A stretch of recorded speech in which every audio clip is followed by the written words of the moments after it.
What's up Saab fans around the world, and welcome back to another video. It's been a while and we are soon closing in on 10,000 subscribers, which is amazing. Thank you so much for that. And to do something special, I have a new car reveal, and this is a really special one.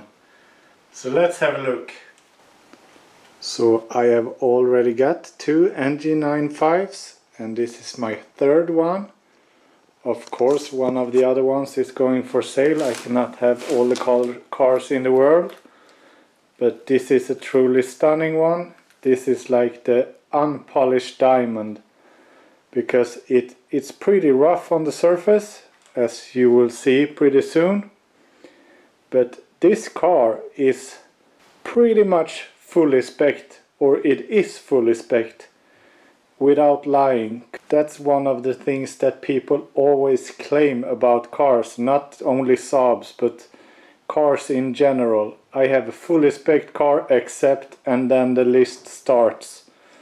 But this car, it has everything that you can possibly get. So it even has the quick heater, which is suited mostly for the diesel engines, but this is a petrol V6. It's the Turbo6 engine, so 2.8 liter V6 producing 300 horsepower.